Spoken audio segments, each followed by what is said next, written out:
Let me tell you what addiction actually is, not what the cultural narrative says it is, not the moral failure narrative, not the weak character narrative, not the just choose differently narrative. That has been causing damage for decades while the actual science has been sitting in the research literature, waiting for anyone to pay attention to it. What the neuroscience and the clinical psychology actually say. Addiction is not primarily a story about substances. It is not primarily a story about bad decisions, or insufficient willpower, or the specific properties of the drug or the behavior that captured the person. It is primarily a story about pain, specifically about pain that arrived early, before the brain was fully formed, before the person had the psychological resources to process what was happening to them, before they had any framework for understanding what the experience of growing up in conditions of chronic stress, fear, neglect, or trauma was doing to the neural architecture that was still being built. And what the research shows, with a clarity and a consistency that the moral failure narrative has spent decades obscuring, is that the path from childhood pain to addiction is not a path walked by people who lack character. It is a path carved by a brain that was doing exactly what it was designed to do, adapting to the conditions of its environment, building the structures that those conditions required, and finding, eventually, the substance or the behavior that temporarily provided what the damaged architecture was no longer reliably providing on its own. That is the story the research is telling, and it is the only story that makes sense of the data.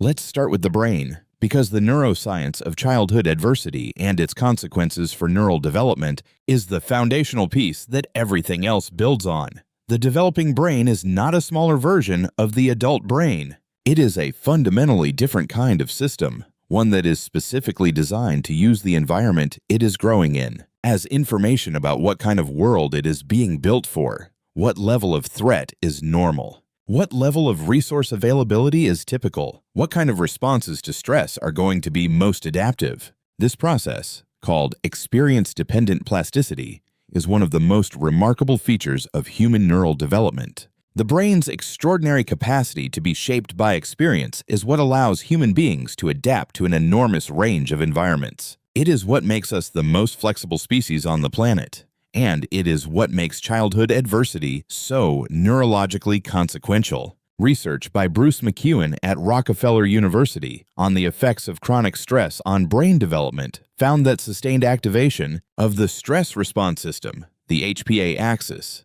the cortisol cascade, during sensitive periods of development produces measurable structural changes in the regions most critical for emotional regulation, reward processing, and decision-making. The hippocampus, critical for memory and for the contextualization of threat, shows reduced volume in individuals with significant childhood adversity. The amygdala, the threat detection system, shows altered reactivity patterns. The prefrontal cortex, the region responsible for executive function, for impulse regulation, for the capacity to choose long-term well-being over short-term relief, shows delayed development and reduced connectivity with the emotional regulation systems it is supposed to govern. These are not metaphors. These are measurable neurological changes produced by the specific conditions of childhood adversity, and they are the neural foundation from which the path to addiction begins. Here is the piece that the research on addiction and childhood adversity identifies as most important, and the one that most public conversation about addiction most consistently gets wrong. The research on the neuroscience of reward, and specifically on how childhood adversity changes the reward system, is where the connection between early pain and addiction becomes most clearly legible. Nora Volkow's foundational research on addiction and the dopamine system, and the subsequent work connecting adverse childhood experiences to alterations in dopamine signaling, documents something that changes the entire frame of what addiction is. The child who grows up in conditions of chronic stress, neglect, or trauma is a child whose reward system is developing under conditions of chronic dopamine deficiency, not deficiency in the absolute sense, deficiency relative to the level of activation that a safer, more nurturing environment would have provided, the warmth of a reliably present caregiver, the safety of an environment that does not require constant threat monitoring, the specific neurochemical signature of genuine security, which is not just the absence of threat, but the active presence of safety cues. that the reward system is calibrated to respond to. When those cues are absent, when the developing reward system is building itself in an environment of chronic stress rather than consistent warmth, it adapts. It recalibrates its baseline. It builds a system that is running at a lower level of reward-related activation than the system that developed in better conditions. And a system running at chronically reduced reward-related activation is a system that is, in the most literal neurological sense, hungry, not for food, for the specific neurochemical state that it cannot reliably generate on its own. This is where the substance, or the behavior, enters the picture. And this is where the research reframes addiction most powerfully. The first time a person with this specific neurological history encounters a substance that dramatically elevates dopamine, whether that is alcohol, opioids, stimulants, or any of the other substances whose primary neurological action is on the reward system. They are not simply getting high in the way that popular culture describes. They are, for the first time, experiencing what the neurological research identifies as something close to the baseline reward system activation that a brain that developed in better conditions experiences as ordinary. Gabor Mate, whose clinical work with addiction and whose research synthesis of the developmental and neurological literature is among the most important in this field, describes this experience with a precision that the research supports. For many people in the grip of addiction, the substance is not producing an extraordinary state. It is producing a normal state, the state of not being in pain, of the chronic background distress that the altered neurology generates being temporarily absent. This is why the moral failure narrative is not just unhelpful, it is specifically backwards. The person who develops addiction in the context of childhood adversity is not someone who chose pleasure over responsibility. They are someone whose neurological history made them specifically, predictably, and through no fault of their own, more vulnerable to the specific neurological relief that addictive substances provide. Here is the research framework that brought the data together most powerfully. The ACE study, the Adverse Childhood Experiences Study, conducted by Vincent Felitti and Robert Anda in the mid-1990s across a sample of over 17,000 participants. One of the largest and most significant epidemiological studies in the history of public health. The ACE study asked people about 10 categories of adverse childhood experience: physical abuse, emotional abuse, sexual abuse, physical neglect, emotional neglect, and 5 categories of household dysfunction, including domestic violence, parental mental illness, parental substance abuse, parental incarceration, and parental separation.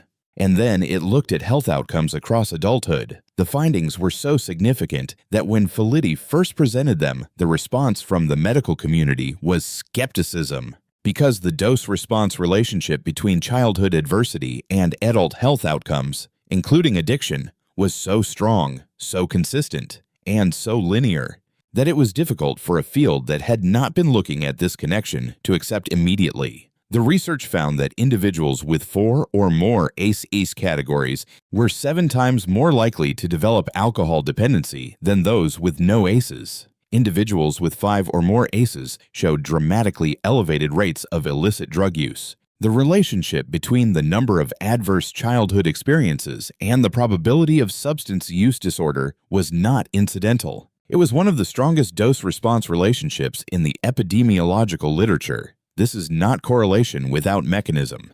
The mechanism is the one we have been tracing: the neurological changes produced by chronic childhood adversity, creating a system that is specifically vulnerable to the neurochemical relief that addictive substances provide. Let me talk about something the research identifies that is critical for understanding why childhood pain and addiction are so specifically connected: the role of the self-soothing system. Alan Shore's research on the development of self-regulation in infancy and early childhood, and the subsequent clinical literature on what happens when that development is disrupted, identifies the caregiver relationship as the primary mechanism through which the infant's developing nervous system learns to regulate itself. The experience of co-regulation, of having a consistently available, attuned caregiver help the infant's dysregulated nervous system return to a state of calm, is not just comforting in the moment. It is the training data through which the developing brain learns to self-regulate. The repeated experience of dysregulation followed by co-regulation followed by return to baseline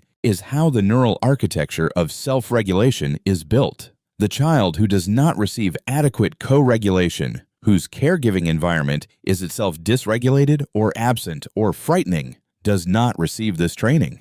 The self-regulation system develops without the template that adequate caregiving provides. And the adult who emerges from that developmental history has a self-regulation system that is specifically underdeveloped relative to the demands that adult life places on it. This underdeveloped self-regulation system is not just a vulnerability for addiction. It is the mechanism through which substances and addictive behaviors become self-regulation tools. The alcohol that calms the dysregulated nervous system, the stimulant that fills the void of the reward-deficient system, the behavior that provides the temporary sense of control over an internal state that the self-regulation system cannot manage on its own. Here is something the research identifies that is important for anyone who recognizes themselves in this picture. The path from childhood pain to addiction is not deterministic. The ACE study found strong dose-response relationships, but it also found that many individuals with high ACE scores did not develop addiction.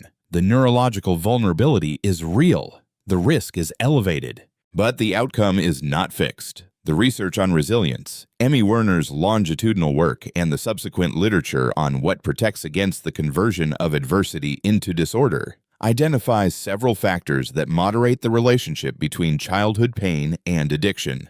The presence of at least one genuinely available, attuned adult in the child's life, not the absence of adversity, the presence of safety. The research is consistent that even a single relationship that provides the co-regulation and attunement that the primary caregiving environment is not providing can meaningfully alter the neurological trajectory. And in adulthood, the research on neuroplasticity and on the treatment of developmental trauma and addiction is clear. The brain that was changed by adverse experience is not permanently fixed in the altered state. The same plasticity that made it vulnerable to the effects of childhood adversity makes it responsive to the conditions that promote healing. Trauma-informed therapeutic approaches that address the developmental origins of addiction, rather than treating the substance use in isolation from the history that produced it, show significantly better outcomes than approaches that do not. Not because the history excuses the present, because the present cannot be adequately addressed without the history. Here is where I want to land. The path from childhood pain to addiction is one of the most clearly documented causal chains in the neuroscience and clinical psychology literature. It is not mysterious. It is not the result of weak character or poor choices or any of the other moral framings that have dominated the public conversation while the actual science has been waiting to be taken seriously. It is the story of a brain that developed in conditions that changed its architecture, that built adaptations to those conditions that were entirely appropriate to the environment they were built for, and that found in the specific neurochemical relief that addictive substances provide, something that the altered architecture could not provide on its own. Understanding that is not an excuse for the destruction that addiction produces, for the harm to the person and to the people around them, for the real and serious consequences of the behavior, but it is the only understanding that actually points toward what helps, that directs attention toward the developmental wound rather than just the symptom, that asks not why did they choose this, but what was this choice doing for them? What was it providing that nothing else was providing? What does the existence of this specific vulnerability tell us about what happened early and what was missing? The research asks those questions. The research provides the framework for answering them, and the answers, uncomfortable as they are for a culture that prefers the moral failure narrative, are the only thing pointing in the direction of genuine healing rather than just managed shame.